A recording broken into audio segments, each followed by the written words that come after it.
Let's take a look at the NBA front first. And what did you make out of the Denver Nuggets being able to pull off the sweep of the LA Lakers? Because I did think that we were maybe underrating the Denver Nuggets a little bit during the regular season. They got the 1 seed and they certainly didn't get that sort of respect. But for them to be able to pull off a sweep, I thought was just a very, very good effort. And from the Lakers, just a rough second half. Very rough second half. It looked like LeBron gave it all he could in that first half there, trying to do everything he could. But I think the same old story for the Lakers here. They just didn't have enough firepower to keep up with this Nuggets team. Nikola Jokic's 8 triple doubles so far this postseason. Incredible stuff from him. And it's a deep, well-coached team. Like you said, it was been underrated, maybe one of the more underrated number 1 seeds heading into the playoffs, and whoever they face, probably Miami in the next round. They've proven that they can handle guarding big superstars like Devin Booker, Kevin Durant, LeBron James. So Jimmy Butler will be the next on that list probably. The biggest problem against the Heat will probably have to be whether or not they will be able to keep up with the Heat's intensity, their knack for getting after those loose balls. If they can match them on that front, I think the Nuggets are going to have a very good chance to win the NBA Finals. And the Nuggets were able to give it all that they wanted to as well, because they are now going to be getting north of a week and a half of rest as well. And how did you view that? Because I think that a lot of people were surprised and they were sort of thinking, oh, you're up 3-0 in the series, you're down 15 points, you could just pack it in, go back home. But I was thinking the exact opposite in terms of just the mentality of a competitor. You want to be able to close this out very early, and I don't understand why there was that sort of thought in there as well. And I sort of think that way for the Miami Heat going into Game 4 as well, if they're in a similar circumstance. Yeah, with a team like the Nuggets, they've just been, like you said, it's kind of an underrated, disrespected number 1 seed, and they want to prove that this was a 1 seed facing a 7 seed in these Western Conference Finals. And I agree with you 100%. I think it was right for them to go for the kill here, and they did so. Nikola Jokic once again proved that he's the toughest man to guard in the NBA at this point, and it's going to be really interesting to see him match up against a guy like Bam Adebayo and the Miami Heat in the NBA Finals. It's going to be one of the many interesting matchups as we get closer to that. But there'll be the debate always about what will be better, the rest and recovery, or the getting rid of your flow sort of thing, and maybe a little rust will come in. But I expect Miami to kind of be in the same situation. Maybe the series goes a little longer, but if it doesn't, then they'll go into it the exact same kind of way. And I don't think anybody would complain about rest at this point in the playoffs. And that's a question we've got to pose to you, as Andrew Caley, who does great work at covers, is joining me right here on the Greg Peterson Experience on VSiN, the Sports Betting Network, as we've got the Miami Heat as 1.5-point favorites in game number 4 at home against the Boston Celtics. And I just have never seen a line move like this in terms of the exact same series. This would make sense if it went from being like in Boston to Miami. You go from Boston being a 4.5-point favorite to a 1.5-point favorite. It's like, all right, we awarded 3 points for home court. That makes total sense. Or if some like star player goes out, like if Jason Tatum fell off the roller coaster, broke every bone in his body, to utilize the dodgeball phrase. Okay, we've seen a 6-point line move. That is not the case here. Nobody's injured. There is no change of venue.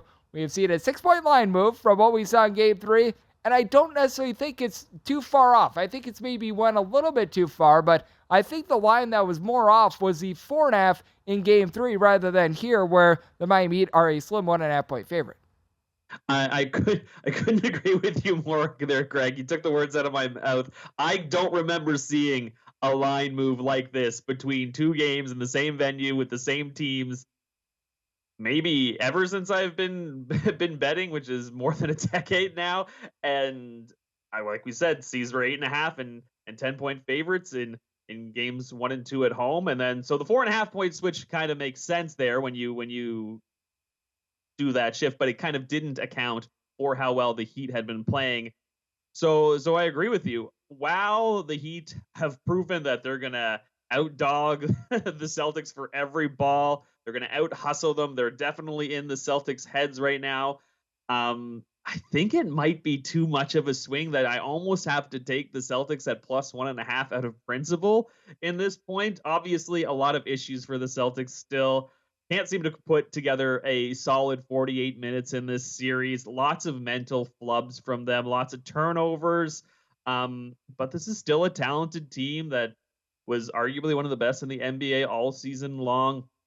And they have two superstar players. Now, if you want to fade the Celtics in this game here, one of my favorite plays is I think I'm going to take Jaylen Brown to go over his turnovers prop at 2.5. It's juiced to -155, but he's gone over the number in 5 of his last 6 playoff games. He's averaging 3.3 turnovers per game in the playoffs. And for a guy who is involved in the Celtics offense as much as he is and is handling the ball, his handle is one of the worst I can remember for a guy like a superstar of his quality. So it's tough going for him right now, and he's pressing, and the Heat know that. They're going to get after him. Really like the over 2.5 turnovers for Jaylen Brown in game number 4.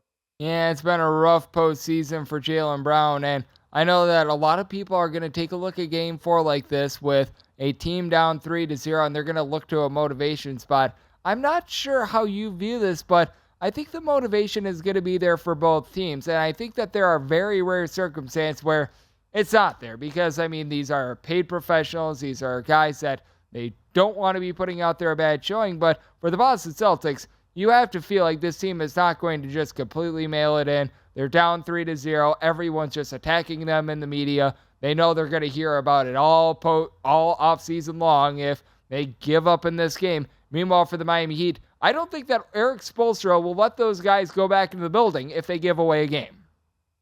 That's true. And I think we're seeing that in the line, Greg. We talked about it. We've seen the Celtics. Game 3 was basically the Celtics at rock bottom there. So I don't see it getting much worse than that what we saw in game number 3 there. I really think they do bounce back a bit. I think there is some value with the Celtics getting the 1.5 points in this matchup.